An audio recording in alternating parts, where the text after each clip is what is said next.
Heads up.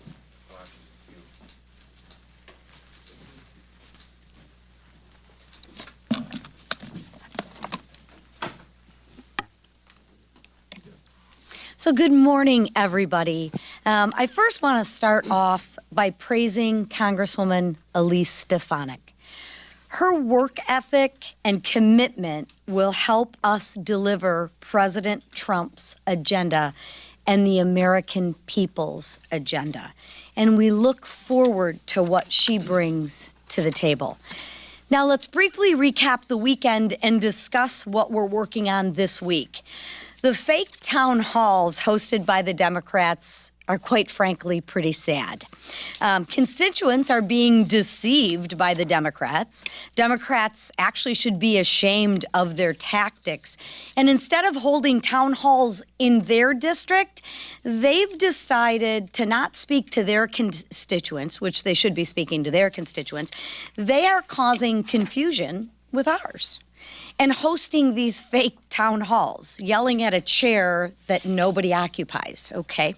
The Democrats, however, have found their vision. The Democrats have found their leader, and the Democrats, April Fools. I forgot it was April Fools today. That was my attempt at an April Fool's joke. We know the Democrats have no vision, no message, and no leader. They're still lost. They're still out of touch. And they are still hell-bent on fighting against personalities, not the policies. Notice they don't fight on the policies. They fight the personality and they attack the person. But that's what you do when you're not winning on the issues.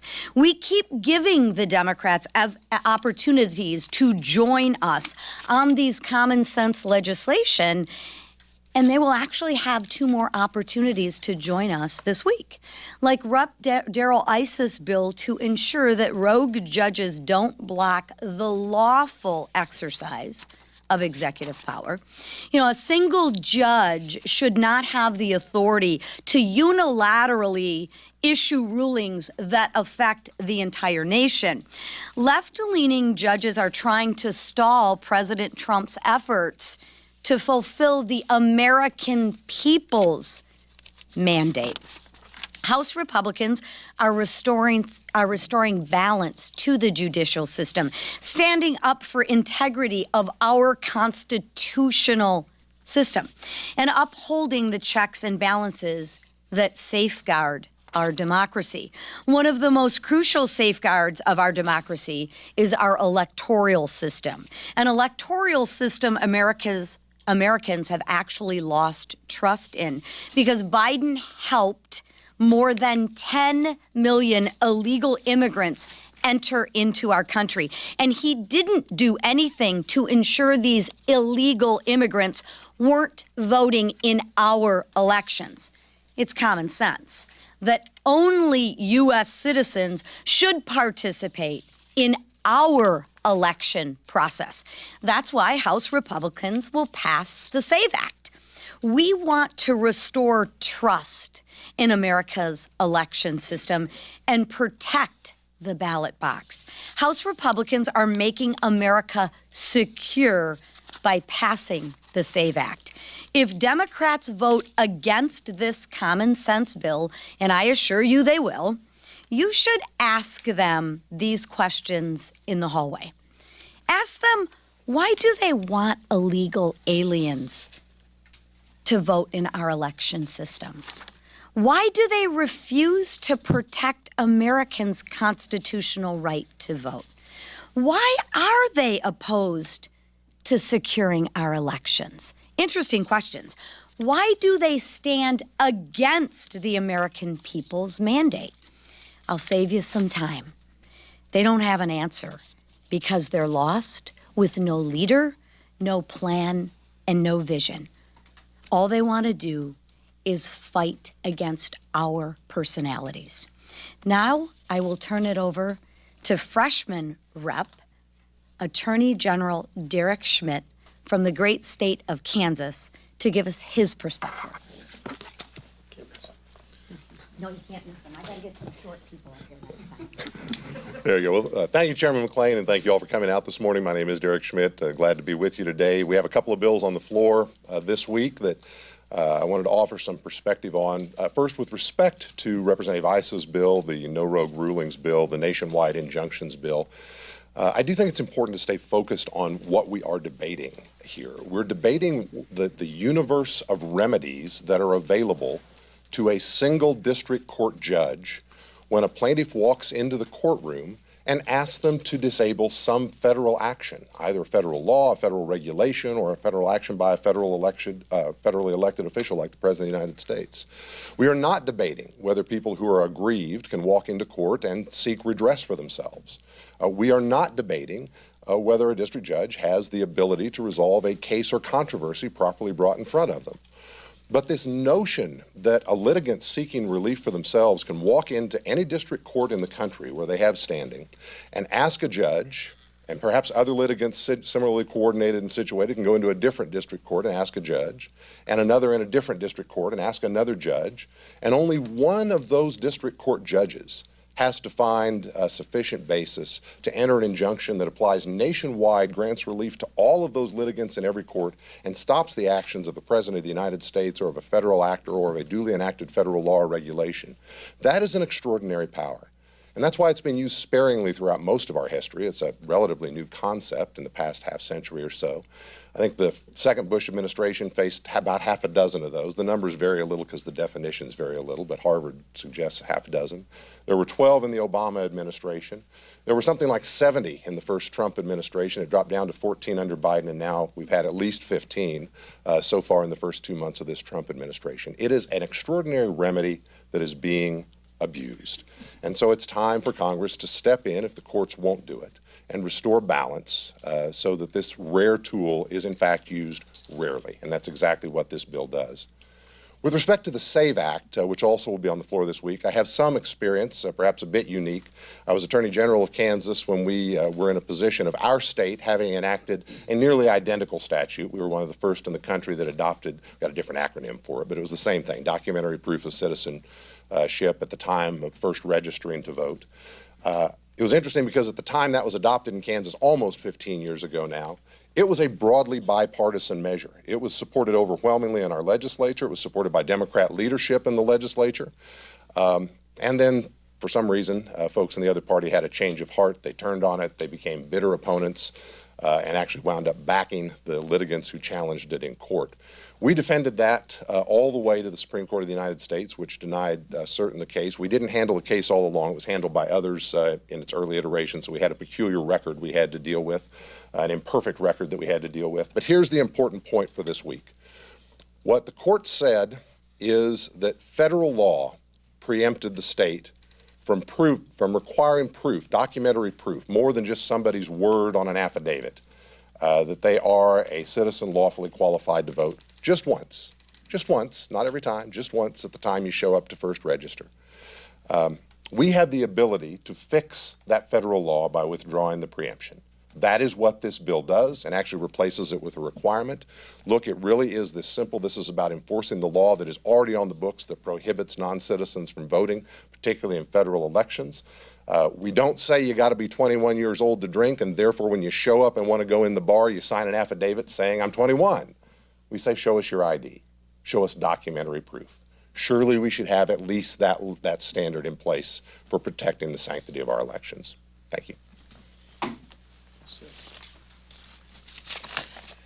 Thanks, Derek.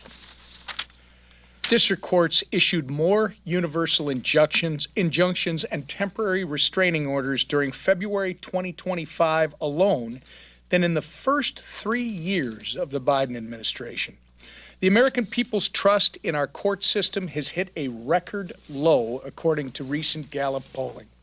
And even Chuck Schumer is touting that he helped confirm 235, quote, progressive judges who are, quote, ruling against Trump time after time.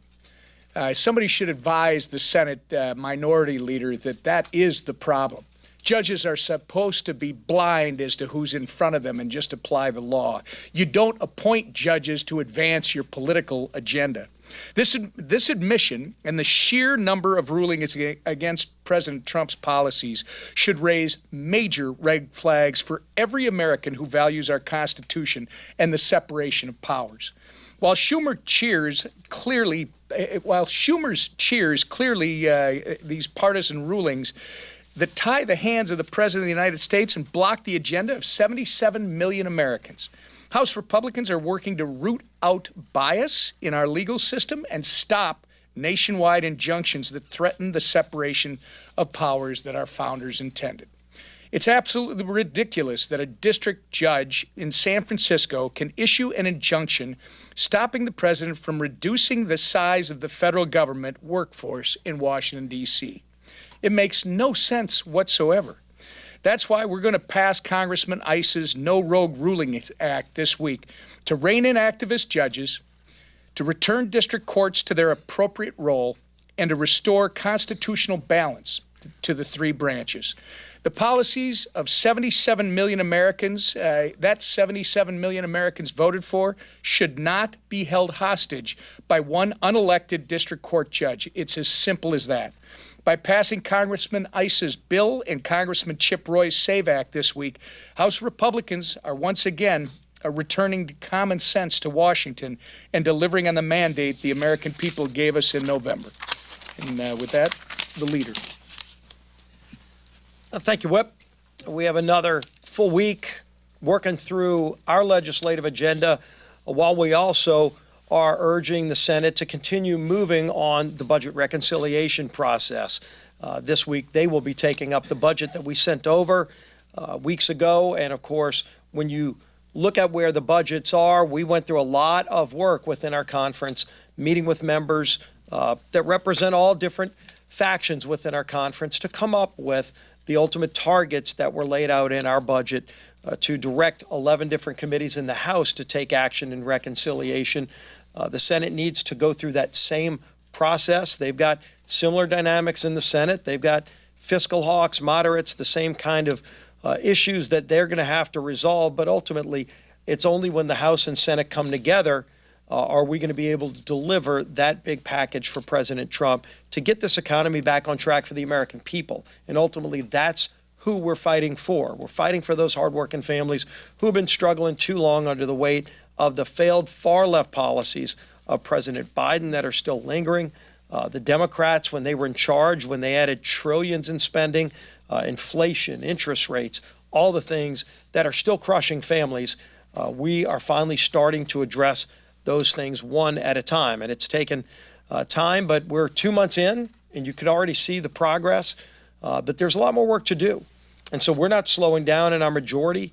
We're not slowing down with the bills we're bringing. Of course, this week, the No Rogue Judges Act, and I think it's been laid out really well, the abuses that we've been seeing with some of these district court judges that just feel their role is to try to stop the duly elected president of the United States and Donald Trump because they disagree with his policies, as opposed to carrying out their duty to interpret the Constitution and the laws of this country. And if they're going to overstep their boundaries, should they be able to have literally at a district level an ability to change the law for the entire country, when ultimately the U.S. Supreme Court's going to have to decide many of these big issues. But we're taking that up. We're also, of course, going to continue to fight for the integrity of the vote to make sure that people that have come here illegally by the millions cannot register and vote, and that there will be actual safeguards and consequences for people who come to this country and vote illegally. So we're going to bring that bill again, give everybody an opportunity to state their position on that as well.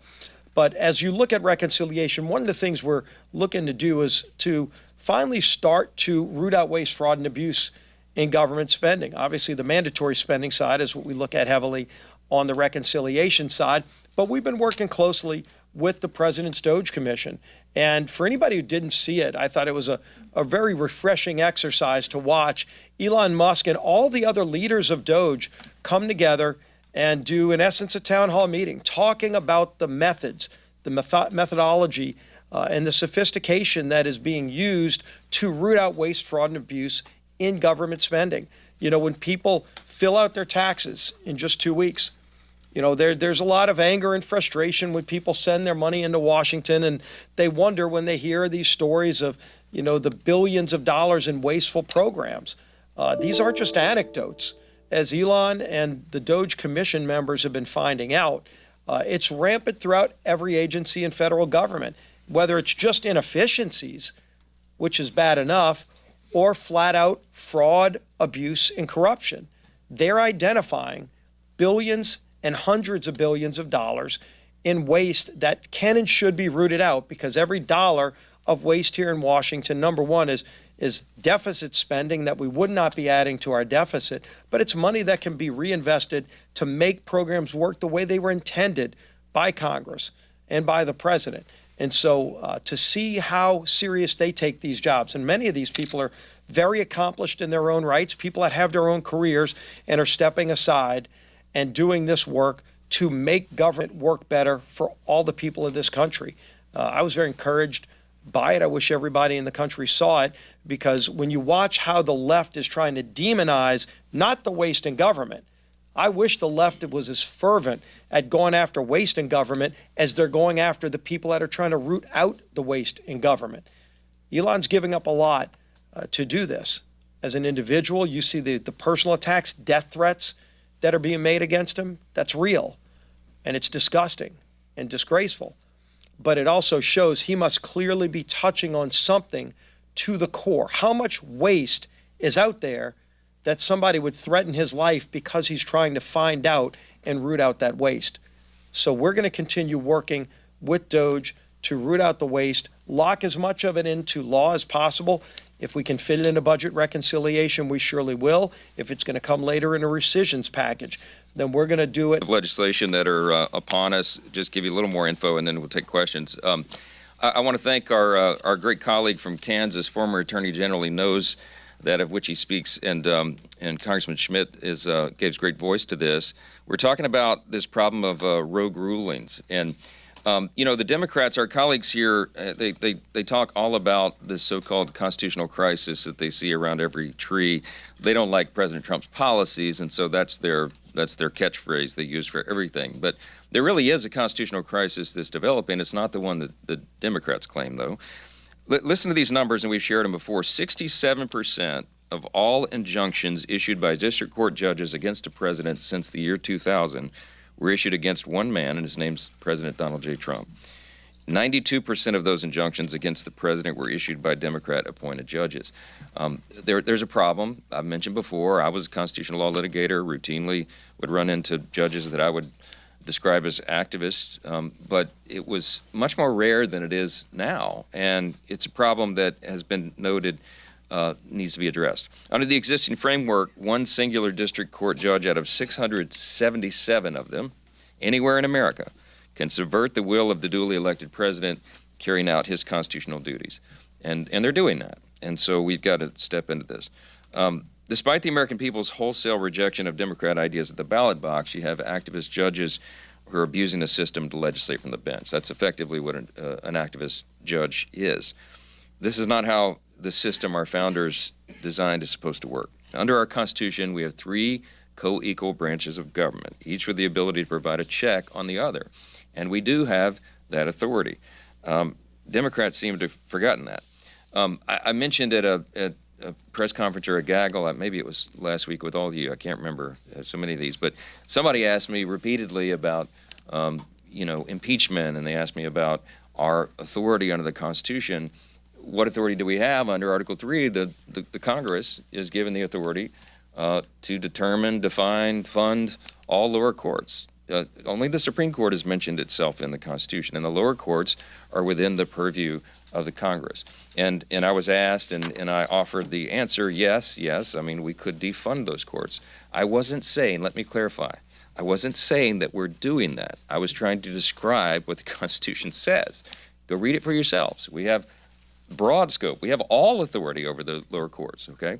We're not defunding courts, and we're not doing anything other than limiting in this legislation the ability of a judge to issue a nationwide injunction, because that is the problem that has gotten totally out of control. And we need this check on the judiciary, and I think we're going to prove that on the floor. One activist judge should not issue a nationwide injunction against the president's policies, and these district courts have to stay within their constitutional bounds. The next act we talked about that'll be on the floor is the SAVE Act, and we've been here and done this, but we have to do it again because we never got it through the Senate last time. But this is the second time in less than a year congressional Democrats will have the opportunity to do something that 87% of the American people demand that Congress does. Only U.S. citizens should decide U.S. elections. It is in federal law, but it is not always enforced, and you need further enforcement. Why? Because we have to make sure that the law is complied with, and this will require a reasonable measure of having an ID to prove your citizenship. It's Democrats say it's already illegal to vote as a citizen, but that doesn't mean that you don't need further enforcement. We don't rely on the integrity of teenagers trying to purchase a six-pack at the liquor store, right? We require them to provide ID to prove they're old enough to make that purchase. We require ID for almost everything in society, and almost everybody has one. And we're just saying that this is a very simple common sense measure. States are barred from even asking to verify citizenship status or on voter registration forms currently. So we have to fix that.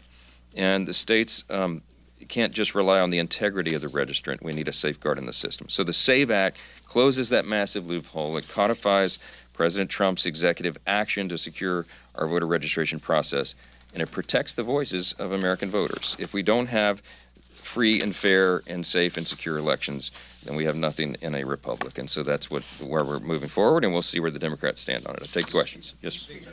President Trump this week in an interview with my colleague Christine Walker said that when he repeatedly brings up the idea of running for a third term, that he is not joking.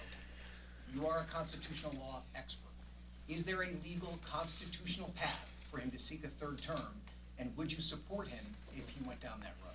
Well, I just told everybody to read the Constitution. There's a constitutional path. You have to amend the Constitution to do it, and that's a high bar. The president and I have talked about this, joked about it. He's joked about it with me on stage before. We take him at his word. I understand why so many Americans do wish that he could run for a third term, because he's accomplishing so much in this first 100 days that they wish it could go on for much longer. But I think he recognizes the constitutional limitations, and I'm not sure that there's a move about to amend the Constitution. Yeah. Mr. Johnson, do you think that the president should move forward tomorrow with tariffs? He's made very clear that he's doing this in the executive branch under his executive authority, and it doesn't involve Congress in that way. Look, you have to trust the president's instincts on the economy, okay? And why? This isn't blind faith. Remember what he accomplished in the first administration. Before COVID, we had the greatest economy in the history of the world, not the U.S., the whole world. Every demographic was doing better because we cut taxes, we cut regulations, and we made a better economic environment for everybody to succeed. And he is going about that same plan to bring that about, and tariffs is a component of that. And we'll see how it all develops. I mean, the reciprocal tariff policy is one that makes a lot of common sense. I mean, you look at the trade disparity between many nations, and much of this began after World War II, and the rationale apparently was, well, we need to rebuild Europe, and America emerges as the great superpower, so we should have this imbalance. It's fair. This is what we need. Well, that carried on for generations, and we're well beyond World War II now, and this is a different world. It's a much more integrated, complex economy, and the president's absolutely right when he says that we have to think about America's interest first, because if we don't, we're not going to maintain our status as the great superpower. And when he says, let's have free trade and fair trade, I think the reciprocal tariff policy makes sense. If somebody has 100+% tariff on imports of U.S. goods, and we have virtually nothing, why don't we settle that balance? If we raise and match their tariff policy, I think ultimately what happens is you get back down to a free trade agreement, that these countries that have engaged in this disparity, this raw deal for Americans for so long, it'll get their attention, and they'll, I think, reduce their tariffs on us. Then you get back to a free and fair trade situation. So, look, we'll see what happens. I think it's going to go forward, and it may be rocky in the beginning, but I think that this will make sense for Americans and it will help all Americans. So yes, Scott. Thank you, Mr. Speaker. President Trump says that Elise Stefanik will be rejoining your leadership team and that you are very enthusiastic to be having her remain in the House. What role will she be playing on your leadership team, given that she has already relinquished her past leadership? Yeah, we're trying to sort that out. Elise is a dear friend, trusted colleague. She's a super talent, and she has always brought a lot to the table. And she stepped down from her conference chair role, and on her important committee assignments, she was in line to have a gavel on some of those. And the circumstances changed. So recognizing her talent, I said I would love to invite her back immediately to the leadership table. All the leadership posts are filled at the moment, so we're trying to figure out some creative role for Elise to play because, I think that helps the whole body. I think it helps our conference, and it puts her in a position where she can be of her highest and best use. Scott, as you know, every single day as Speaker, what I try to do is make sure all of our members are of their highest and best use. We try to match skill sets with positions, and it's an imperfect thing, but we work through it. And what happened with Elise is we're dealing with, and we're going to make her a very valuable and important member of this conference, as she always has been. And I'm excited about that. I am. I'm glad to have her remain with us. So, last question, very back. On the topic of activist judges, does the legislation touch on using artificial intelligence at all in this regard? And, semantic analysis of artificial intelligence is very high. And, is it theoretically possible to be able to use AI in a judiciary capacity? Wow. I think they're going to replace all the lawyers before they do the judges, and I'm worried about that. I'm a recovering attorney myself. I don't know. That's a great question. They say AI is going to change everything. I certainly hope that we don't have AI determining the outcome of cases, though. I think you've got to rely on the system and rely on human judgment for these things. But we'll see. That's a brave new world question. I don't have the answer yet. Thank you all so much. Appreciate it.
Good morning. It has become increasingly clear that the Trump administration's incompetence is jeopardizing our national security, crashing the American economy, and dismantling Social Security. Secretary of Defense Hegseth must resign for his role in sharing classified war plans. This is a scandal that feels a little more like the Onion than the Atlantic, but he should be fired. But the White House is careless and not isolated to our national security. It's also having a negative impact on our economy.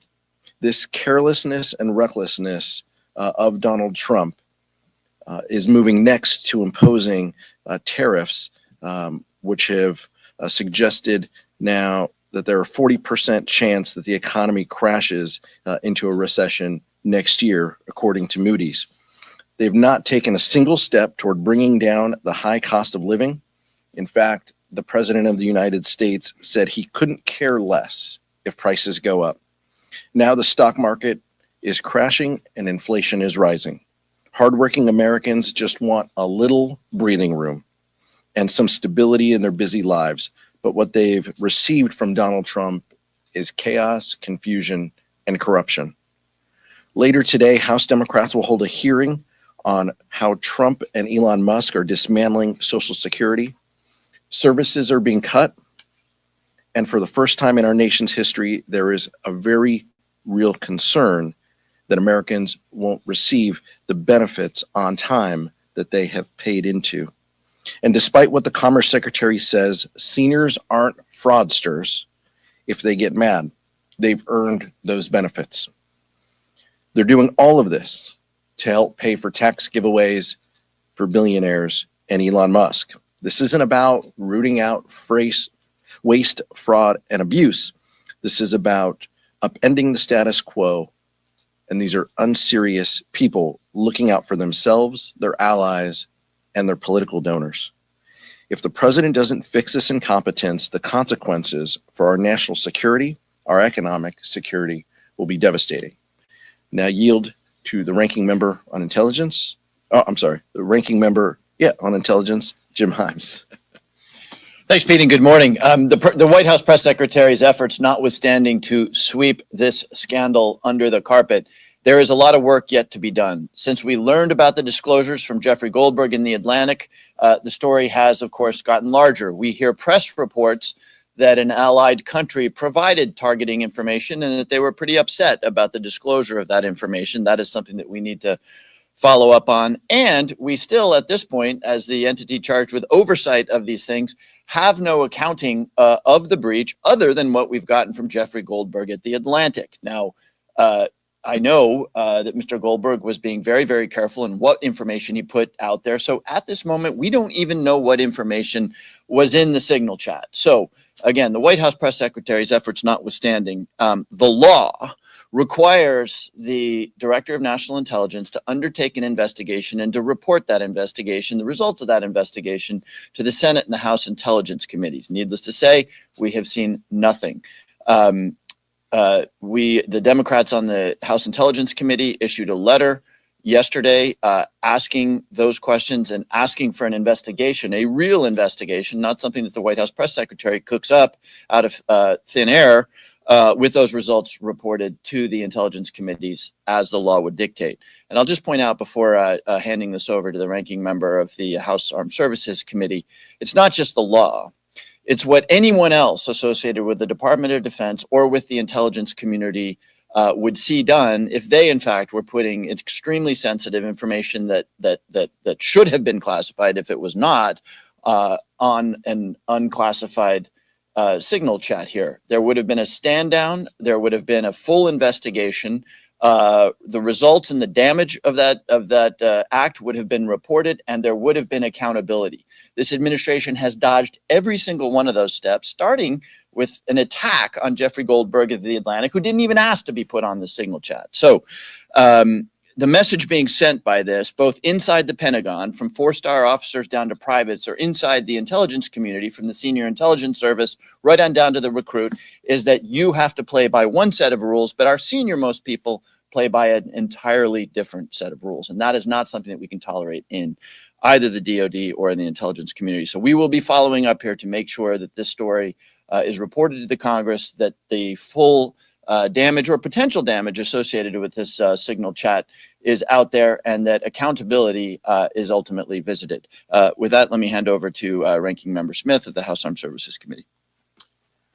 Thank you very much. I completely agree with everything Jim just said. I'll just add 3 quick points. One big concern we have on the Armed Services Committee: what is the policy going forward? Because obviously the action on the signal chat is bad in 1,000 different ways that Jim outlined fairly well. But worse is the fact that the Secretary of Defense and everybody else associated is saying there's nothing to see here, there's nothing wrong, which clearly implies that they're just going to keep doing it this way. So what we really want to know is what happened, how did you screw up, and how are you going to fix it? Because make no mistake about it, this is a very, very dangerous thing to do. To be giving out attack plans, the time, the weapons you're going to use, and the targets you're going to hit in advance of that attack. I don't know why we're having a conversation about why that is bad. What are they going to do to fix it? Right now, the answer is nothing. So I still think that the House Armed Services Committee and the Senate Armed Services Committee should have a hearing. Ideally, Secretary Hegseth should come over and talk to us, but somebody from DOD should come over and explain what they're going to do to make sure that OPSEC actually is something that they care about and that they're going to fix going forward. Second, this speaks to a larger problem of the overall competence and experience of the national security team. Just about anyone who's ever been involved in an operation like this would have said, Why are we having this conversation on a Signal chat? But the people on that Signal chat, none of them have really had that experience, with the possible exception of Mike Waltz. Also worth noting, no senior uniform was on that call. That's what happens when you fire the chairman of the Joint Chiefs of Staff and you don't have one. So we're really concerned about the overall competence of the national security team. And the third point that has been lost in all of this, one of the justifications offered by Secretary Hegseth and by Mr. Waltz was, hey, but the mission was a spectacular success. So what are we looking at? Was the mission a spectacular success? We don't even really know at this point. And this is an ongoing campaign. We are now 17, 18 days into the bombing campaign. And please understand, the mission wasn't to blow some things up and kill a bunch of Houthis. The mission is to reopen the Red Sea to shipping. And the Red Sea is no more open today than it was 18 days ago when this campaign started. So again, getting to the competence of the national security team. If they think the mission has been accomplished, then it appears they don't even know what the mission is. So we should start asking some questions about what they're trying to accomplish in Yemen going forward. With that, I'm pleased to yield to a member of the Armed Services Committee and the Intelligence Committee, Ms. Houlihan. Thank you, Chairman. Thank you very much for the opportunity to talk to you about this very important issue. I want to pause for a moment and imagine a world where the director of the FBI yells at a member of Congress that his organization is the one that calls balls and strikes, defying Congress's constitutional obligation for oversight, and in the process also refusing to investigate. Imagine a world where the director of the Central Intelligence Agency berates members of Congress, specifically Democrats, that they don't care about national security because they dared to ask him questions about a significant leak of information, a significant breach of classified data. Imagine a world where the Secretary of Defense shares information on an unclassified channel that was arguably top secret information and had to do, as the chairman said, with targeting information, with timing, and with weaponry. This is a channel that his own agency said should not be used because it was compromised or possibly compromised. So the problem is with this, we don't have to imagine, because this is reality. This is an unimaginable world that we are in, but it is the reality that we have found ourselves in today. And the only hope that I have, which I echo the chairman who have spoken before me, is that in this world, that the Director of National Intelligence has committed to following the law, which would allow opening an investigation into this, so that we can imagine a world where people are contrite, where people are nonpartisan, where people work for the people, where people are true leaders and have the same rules that the people that they lead have, and where they hold themselves accountable. So this is the world that I hope that we can live in. And this is the world that we demand, because it's the only world in which we will be safe. So today, as many of my colleagues have already done, I call once again on the Director of National Intelligence, Tulsi Gabbard, to fulfill that commitment that she made to me last Wednesday, a commitment to follow the law and to conduct an independent investigation into what is a significant unauthorized disclosure of compromised information. I want them to stop gaslighting us and the American public. I want them to stop distracting us and the American public, and to stop playing us for fools and hoping that Americans don't catch on.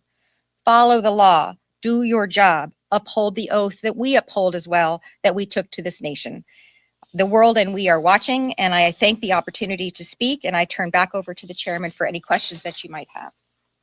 Thank you, Representative Houlihan and Ranking Members Smith and Himes.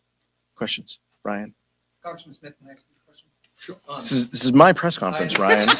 What are you doing? What are you doing? Adam Smith will handle all of the Now tough I questions. Plenty of questions for you on other topics. Congressman Smith, there is an independent investigation that your colleagues in the Senate have asked for on a bipartisan basis with the DOD Inspector General. There's an acting Inspector General right now in the Department of Defense. Obviously, we know the Trump administration's attempts to kind of overhaul the Inspector General process. Do you have confidence in that investigation that it will get these answers that you're looking for? I do not. First of all, I mean, President Trump fired all of the Inspector Generals, as we know, including the one at DOD. And I think he made it very clear what he expected out of them. Now, will the Inspector General's office uphold their integrity? I hope so, but clearly there's pressure there. I mean, you can analogize this a little bit to the Eric Adams case, where I forget how many Department of Justice people quit rather than carry out the order to drop the charges against Eric Adams until they found someone who was willing to comply. Is the Inspector General's process going to be legitimate in light of the Trump administration's clear effort to fire people who don't give them the answers they want? I think the answer to that question is highly in doubt, number one. Number two, Inspector General's process, they take time. Even when it's working properly, it takes time. This is an ongoing threat. As I said, if they keep doing operational security in this manner, we are in jeopardy, which is why the quicker thing to do would be for the House and the Senate Armed Services Committee to bring DOD in and have that conversation, preferably in public. But if they don't feel like they want to have the public conversation, do something classified, so that we can begin to get an idea of how they're fixing the problem, which is a long way of saying I think the IG process is highly in doubt because of what Trump has done to it and because in the best of times, it takes more time than the urgency of this matter, I think, demands. Very good. Thank you. The SAVE Act is going to be on the floor later this week. There are a small handful of Democrats who voted for that last Congress. The expectation that a number of those, maybe possibly more, will be supporting the SAVE Act this time, and what does it largely tell you still that there are differences of opinion on whether voter ID broader force? What it tells me still is that House Democrats will overwhelmingly oppose the SAVE Act because some of the provisions have not changed within this bill. We know current law already says individuals that are not citizens do not have a right to vote. This bill puts in jeopardy the ability of women to be able to register and vote. Having to register in person compromises the ability of military members serving abroad who may not be able to register or cast their ballot. Not having a real ID. Many Americans do not have a real ID or a passport. Those jeopardize the ability of people exercising their franchise to vote, but especially the fact that women, their identification card may not line up with their birth certificate creates uncertainty. That has not been fixed in the bill, and that puts 69 million women at risk who do not have the name that is on their birth certificate. That's a concern that the Democratic caucus has, and you'll see our members overwhelmingly oppose this bill. Nick. Question for Congressman Himes and Smith. As ranking members on the committees of jurisdiction, we've seen a lot of letters from committees to the various agencies involved in the Signalgate issue. Have you received responses from any of those agencies? We'll do Jim and then Adam. Yeah, not yet. The HPSI letter went out at the end of the day yesterday, so I wouldn't necessarily have anticipated that we would get a response by now, but we will be making sure that there is a response to that letter.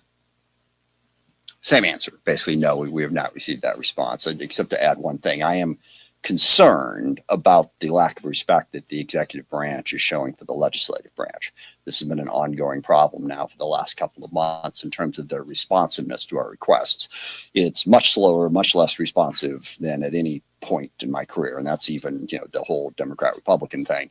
They are not honoring our oversight in the way that previous administrations of both parties have. Maybe that's because they haven't got enough people in position yet. We'll see. But I'm concerned about that aspect of it as well. At 1:30, there's a vote on a rule that would table Annapolis proxy voting discharge petition. Is that something that Democrats would consider implementing if you're in the majority? And two, what does it mean to be pro-family in Congress? What it means is Republicans should stop lecturing people on being pro-family when they're opposing this uniformly. What it means is Democrats and Republicans, look, our members are looking for opportunities to legislate and to work with their colleagues on the other side of the aisle. And I appreciate Brittany Pedersen in good faith, working with Representative Luna in order to get this done. For the first time in 100 years, that the discharge petition has existed, the majority would seek to turn it off, in a rule. It's unprecedented, and it's shameful and terrible. Our members will oppose these efforts. Our hope is that Republicans, reasonable Republicans who have worked with us on these issues will oppose this effort too. But it's clear that Speaker Johnson is doing everything he can to undermine the will of the House. The majority of the members in the House of Representatives would support this piece of legislation. And Democrats, under the leadership of what will be Chairman McGovern, will have those conversations with our members on what's reasonable in the next Congress. Michael? Another question for the ranking member. What are the conversations like with your chairman counterpart? Have they expressed any of the same alarm that you have expressed publicly? Have you seen any of that privately? What do you think about the fact that, what used to be kind of a bipartisan exercise in national security and intelligence matters seems to be just Democrats and public fighting for these investigations, fighting to be heard from the Trump administration? What are you hearing from your counterparts, the chairman of these two committees that you know? We'll go the other way. Adam and then Jim. I am concerned about that. And we have a great bipartisan committee. Mike Rogers is a tremendous partner. We've worked very closely together. I don't think the response, as I have said, has been robust enough to this situation. And I contrast it when Secretary Austin went into the hospital and didn't tell anyone. This became an issue in a bipartisan way. He came over and he testified and we investigated that issue. I think the same thing should happen here. There have been concerns expressed. I think it's been inadequate to say, well, the IG report is fine and Secretary Hegseth is coming in. I think it's like 5 weeks to do his normal posture hearing. I don't believe that is an adequate response. I do still have a very good bipartisan relationship with Mike Rogers, but I disagree with how the committee is handling this particular issue. Yeah, you saw in the open hearing sort of the level of interest that my Republican colleagues had in this particular issue. And when we went into closed session, the first thing I did was remind them of the apocalyptic hellfire that would have been loosed had this signal chat been undertaken by the senior people of the Biden administration, the Obama administration. So I think you saw in the open hearing what I would characterize as a hear no evil, see no evil, speak no evil approach that they have taken. I will say, echoing to some extent Adam Smith, I'm a refugee of the era when HPSI for 18 months became an investigative body and was really badly broken by the Ukraine investigation and by the actions of then Chairman Devin Nunes. And so I am extremely committed, and I repeat this I did with then Chairman Turner before he was fired, and now with Chairman Crawford, which is that we will do our oversight here, and we're going to be very strong in that oversight in the way they would have been had this occurred under the Biden administration. But we are nonetheless committed to doing all that we can to make sure that the committee is never compromised from doing the oversight that it absolutely must do of the intelligence community at any time, but particularly at this time when we're seeing people like Elon Musk and the president trying to bend these apparatuses to their will. No. Questions? Last one. Thank you. We're seeing on the other side a bill proposed by Joe Lisa to try to limit federal judges' authority on issuing injunctions, and Judiciary Chairman Jordan also working to try to do something similar in the appropriations process as well. What's your understanding for whether or not Congress has a legitimate authority to limit judges in the Look, my understanding, and we'll follow the guidance of Jamie Raskin and the Judiciary Committee here, but this is just yet another way in which House Republicans are bending over backwards to exercise the will that Donald Trump wants. They had no problem with district court rulings that attacked women's reproductive freedom and mifepristone with a judge in rural Texas. They had no problem with that. Yet they have a problem with nationwide injunctions now when it doesn't suit their interests. That's the issue that the American public will see, that posture of House Republicans, that they want to have it both ways. Look, Chairman Jordan is going to do what Chairman Jordan does. He's never bound by goodwill or what the right thing to do is. But we're going to continue to hold them accountable because we believe in a free and fair judiciary that should be able to make decisions that exercise justice. That's exactly what is happening in the court system. Time and time again, the Trump administration is losing in the courts, and that's why you are seeing House Republicans attack an independent judiciary. Last one. Yeah. Yesterday and today, Senate Majority Leader Thune and Speaker Johnson both said that President Trump was just joking about Do you have any opinion on that? And even if he is joking, is it something to joke about? It's incredibly dangerous, but Donald Trump knew what he was doing when he called into that show. It's not a coincidence that he is trying to distract the American public. He wants all of you to write these articles. He wants all of us to talk about them, because our national security is at risk with the people he has placed in the national security apparatus, because he is attacking Social Security, and House Democrats will have a hearing about that this afternoon, and because his tariffs are going to raise, which he could care less about. Those are the important issues that affect families in this country. And the fact that Donald Trump is throwing this out and trying to wish cast it so House Republicans can talk about it and can talk about him in a loving and caring way. He does not love and care for Medicare and Medicaid and Social Security. He only cares about his own political self-interest. But House Republicans are signing up to that vanity project when we should be talking about the costs that Americans are facing. And those will continue to go up because of Donald Trump's carelessness and his policies that they're implementing this week. Thank you so much.